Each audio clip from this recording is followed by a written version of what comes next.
24 hanggang 29, sa 33 hanggang 34. Ito ang sinasabi. At siya'y sumama sa kanya at sinundan siya ng lubhang maraming tao at siya'y sinisiksik nila. At isang babae na may 12 taon ang inaagasan. At siya'y napahirapan na ng maraming bagay ng mga magagamot at nagugulan niya ang lahat niyang tinatangkilik at hindi gumaling ng kauntiman, kundi pagkuspang lumulubha siya. Napagkarinig niya ng mga bagay tungkol kay Jesus, ay lumapit siya sa karamihan sa likuran niya at hinipo ang kanyang damit.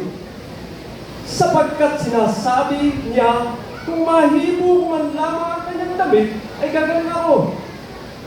At pagtagay na ampat ang kanyang agas at kanyang naramdaman sa kanyang katawan na magaling na siya sa salot niya. Dito po sa Trinidad. Ngunit ang babae na natatakot at nangangatal, palibhasa ay nalalaman ang sa kanya nangyari. Lumapit at nagpapirapasa sa harap niya at sinabi sa kanya ang buong katotohanan. 34. At sinabi niya sa kanya, anak, pinagaling ka ng pananampalataya mo. Yumaon kang payapa at gumaling ka sa salot mo. Amen. Palakpakan natin ang ating mahal na Panginoon. Everybody shout, praise the Lord! Ganito mga minamahal, makapangyarihan ang ating mahal na Panginoon. Amen! Ano sabi, 12 years na inaagasan ang isang babae, mga minamahal. Imagine 12 years. Yun lang, isang buwan, mga minamahal, ay napakahirap na. Yung isang taon, mga minamahal, this is 12 years na inaagasan. Ang sabi ng Biblia, siya'y pumunta na doon sa mga dalubhasa, mga minamahal, manggagamot, subalit, ni kaunti, hindi siya gumaling. Amen. Ang sabi, mga minamahal, kundi pagkuspang lumubha siya. Amen. Anong sabi, mga minamahal? Sinundan siya ng maraming tao at siya'y sinisiksik. Hindi ba ganyan ang nangyayari sa atin, mga minamahal? Tayo ay nagsisiksikan sa lugar na ito. Subalit, mga minamahal, baliwala sa ating mga minamahal, kahit masagi tayo sa pagpupuri, sapagkat tayo narito, ang kaharap natin ang ating dakilang Diyos, mga minamahal. Ang pinunta natin dito, mga minamahal, ang presensya ng ating mahal na Panginoon. Amen. Kaya anong sabi, na pagkarinig niya ng mga bagay tungkol kay Jesus, ay lumapit siya sa karamihan, sa likuran niya, at hindi po ang kanyang damit, sapagkat sinabi niya, kung mahipo ko man lamang ang kanyang damit, ay gagaling ako. At pagdakay nampat ang kanyang agas, at kanyang naramdaman sa kanyang katawan, na magaling na siya sa salot niya. Palakpakan natin ang ating pinakamamahal na Panginoon. Anong ginawa niya, mga minamahal? Ang sabi ng Biblia, lumapit siya sa mahal na Panginoon. Ang sabi ng Biblia, mga minamahal, sa James chapter 4, verse 8, draw near to God, and He will draw nigh to you. Pag ikaw ay lumapit sa ating mahal na Panginoon, ang Diyos ay lalapit sa iyo. Amen. Amen. Kaya ang sabi, lumapit siya sa karamihan, sa likuran, hinipo ang kanyang damit. Ganyan, mga minamahal, kalapit sa ating mahal na Panginoon. Yan ang kanyang pananampalataya sa ating mahal na Panginoon. Na pag ikay may pananampalataya at ikay lumapit sa ating mahal na Panginoon, pag tayo tinawag sa harap, mga minamahal, upang tanggapin ang ating mahal na Panginoon, ibigay natin ang ating sarili, mga minamahal, full surrender sa ating dakilang Diyos. Diyan nalulugod ang ating mahal na Panginoon. Kung ano man ang iyong problema, karamdaman, mga minamahal, ito'y paggagalingin ng ating mahal na Panginoon Jesus according to your faith. Ang sabi, mga minamahal, ngunit ang babae na natatakot ay nangatal at palibas ay nalalaman ang sa kanya nangyari. Anong nangyari sa kanya? Nalaman niya na gumaling siya. Nagkaroon ng takot, mga minamahal, yung babae at nangatal.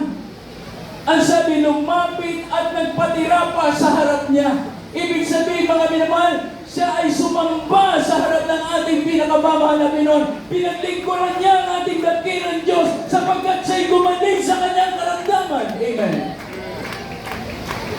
Sinong pinagaling dito sa karamdaman, mga minamahal? Tayo magtaas ng kamay. Sa mga baguhan, makikita niyo ang kapangyarihan ng Diyos. Amen. Palakpakan natin ang ating pinakamamahal na kay Jesus. Kaya nung sabi sa 34, at sinabi niya sa kanyang anak, pinagaling ka ng pananampalataya mo, yumaon kang payapa, at gumaling ka sa salot mo. Amen! Napakabait ng ating pinapamamahal na Panginoon. Kaya anong sabi, yumaon kang payapa. Anong sabi ng Biblia sa unang talata? Come unto me, all ye that labor and heavy laden, and I will give you rest. Amen. Binigyan siya mga minamahal ng kapayapaan, mga minamahal sa kanyang puso at isipan. Amen. At yan ay nanggagaling sa mahal na Panginoon. Narinig niyo yung patotoo dito mga minamahal. Yung ating mahal na kapatid kanina, beloved sister Missy Malyari, mga minamahal. Kung nakita niyo siya dito mga minamahal, siya ay bedridden, diyan sa sulok mga minamahal, halos butot balat. Halos butot balat. Pag itayo mo siya, kailangan itayo mo, hawakan mo sa balikat mga minamahal. Subalit siya nagpabautismo sa pangalan ni Jesus. Nagkaroon siya mga minamahal na mataas na pananampalataya sa ating mahal na Panginoon. Nakita niyo mga minamahal, pinalusog siya, pinalakas ng ating mahal na Panginoon. Everybody shout, praise the Lord! Yan ang himala ng Diyos, mga minamahal. Hindi magagawa ng kapangyarihan ng tao, tanging kapangyarihan ng mahal na Panginoon. Kaya nga tayo nagpapasalamat. We are giving thanks to our loving God. Hindi lang tayo mga minamahal ang pinagaling. Hindi lang tayo ang pinagpala. Anong sabi ng ating mahal na kapatid? Kaya iyan ang proof and evidence. Ang sabi niya, at siya ang magandang halimbawa mga minamahal, na totoo ang ating Diyos na pinaglilingkuran sa banal na gawain ng Diyos. Amen! Napakabait ng ating mahal na Panginoon. Kaya ano sabi mga minamahal ng Biblia? Kaya ibubasahin natin sa 2 Corinthians chapter 5, verse 17. Habang ko natin. 2 Corinthians chapter 5, verse 17. Therefore, if any man be in Christ, he is a new creature. All things are passed away. Behold, all things are become new. 2 Corinthians chapter 5, verse 17. Dito po sa aklat ng 2 Korinto kapitulo 5 talata po ngayon 17. Kaya kung ang sino man ay nasa Kristo, siya bagong nilalang at ang mga dating bagay nagsilipas na. Narito, sila bawang mga naging bago. Praise the Lord. Palakpakan natin ang ating mahal na Panginoon. Ibig sabihin mga minamahal, pag ikaw ay nasa mahal na Panginoong Jesus, ang sabi, draw near to God and He will draw nigh unto you. Mga minamahal, lumapit ka sa mahal na Panginoon. Ang Diyos ay lalapit sa iyo. If you be in Christ, ang sabi mga minamahal, there's a transformation. All things are passed away. Behold, all things are becoming new. Gagawin kang bagong nilalang. Kaya huwag mo isipin kayo makasalanan. At hindi ka tatanggapin ng ating mahal na Panginoon. Mga minamahal, ang sabi dito that it is an open, mga minamahal, invitation para sa lahat ng tao. Ano man ang pinagdaanan mo na nakalipas, mga nasa panahon na ito na ikaw'y nagkakasala, mga minamahal, lumapit ka sa mahal na Panginoon at ikaw'y tatanggapin ng ating dakilang Diyos. Babaguhin ka ng ating mahal na Panginoon. Iyan ang pag-ibig. Ang sabi sa ating logo, we are, mga minamahal, commemorating the great love, the goodness, the faithfulness, the unending miracles, mga minamahal, of our loving God. Ito yung ating pinagbubunyi at pinasasalamatan. Amen. Kaya doon sa hindi pa nakarinig, mga minamahal, ng aking patotoo, nais ko pong i-share sa inyo kung gano'ng kabuti ang ating mahal na Panginoon. Sapagkat ang aking beloved Papa, mga minamahal, na siya ay nandoon sa vision, mga minamahal, pag-inom ng alak, paninigarilyo. Ang sabi ko, isang araw, mga minamahal, nung kami ay dumalo doon sa Amoranto Stadium, ang sabi ko sa mahal na Panginoon Jesus, dinadalangin ko sa iyo ang aking mahal na Ama, kung paano mo ko binago. baguhin mo rin ang aking mahal na Ama. Alam niyo mga minamahal, ang sabi ko, mula umpisa na banal na gawain hanggang sa matapos, mahal na Panginoon, ang aking mga mata ay titingin ko sa harap. Lahat ng buhay na patotoo ay aking pakikinggan. Hindi ako titingin sa kaliwat kanan. Hindi ako makikipag-usap kahit kanino. Mahal na Panginoon, sundin mo lang ang aking panalangin. Alam niyo mga minamahal, ang ganyang klase pala mga minamahal ng panalangin sa kabagan ng ating dakilang Diyos ay kalugod-lugod sa mahal na Panginoon Isus. Kaya pag uwi ko sa aming tahanan, sumunod na araw, nakausap ko ang aking beloved Papa. He is 56 during that time, 56 years old. Ay sabi ko pa, iwanan mo na yung bisyo mo. Sapagkat lahat ng kaibigan mo pagdating ng panahon, pag ikay may karamdaman na iiwanan ka rin ng mga yan. Kung paano ko binago ng ating mahal na Panginoon, ganun din babaguhin ka ng ating mahal na Panginoon Isus. Sinabi ko sa Kanya ang kabutihan ng ating mahal na Panginoon na aking nakamtan sapagkat alam niya ako'y mabisyo rin ng tao. Subalit siya'y nagtataka, ako'y binago ng ating mahal na Panginoon Isus.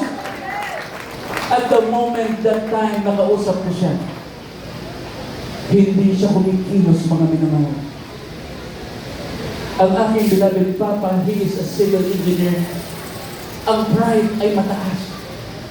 Hindi mo basta-basta mga minamahal maibaba ang pride ng isang tao may pinag-aralan.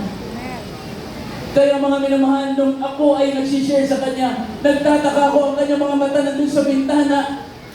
30 minutes na ako nagsasalita, mga minamahal na mga buhay na patotoo. Hindi siya kumikibo. Usually mga minamahal, segundo or minutes pa lang, nag-aalibay na ang tao. Subalit sa mga oras na yan, kumilos na ang kapangyarihan ng ating pinakamamahal na Diyos. At sambit ng aking labi bukas, Sunday, sumama ka sa banal na gawain ng ating mahal na Panginoon. Hindi siya tumatanggi, hindi rin siya umuoo. Subalit dumating ang araw, mga minamahal, nagulat lahat ng aking mga kapatid sapagkat ang aking beloved Papa na mabisyo, mga minamahal, na mataas ang pride, nagbihis, mga minamahal, sumama sa Amoranto Stadium. At sabi ko sa aking isip, hindi ko pa upuin ang aking beloved Papa sa harapan. Baka mahiya. Doon sa dulo tayo uupo. Hindi, ang sabi niya, doon tayo. Sa tabi ng beloved Mama mo. Alam niyo mga minamahal, nung narinig niya na ang mga papuring awit, yung kanyang matigas na puso, pinalambot ng mahal na Panginoon Jesus. Tumutulo ang kanyang luha, na halos kulang yung kanyang panyo, mga minamahal na ipabunas. Nawala yung pagkabrusko ng aking mahal na Ama. Ang presensya ng Diyos ay pumasok sa kanyang puso. Kaya sabi ko, tanggapin mo ang mahal na Panginoon. After conjuring that time, bumaba siya sa harap. Akala ko mahihiya, tinaas niya ang kanyang dalawang kamay. Nagkala pagsuko niya sa mahal na Panginoon Jesus. At siya'y tumanggap ng bautismo sa pangalan ni Jesus. Ang kanyang mag-inom ng alak paninigarilyo, tinanggal na mahal na Panginoon Jesus. Napakabait na mahal na Panginoon. Kung isipin natin, hindi natin kaya makumbinsi ang tao. Dumating ang pagsubok, mga minamahal. Siya'y nagkaroon ng massive heart attack. Kusa na siyang dumadalo sa banal na gawain, nagkaroon ng massive heart attack. Dead on arrival.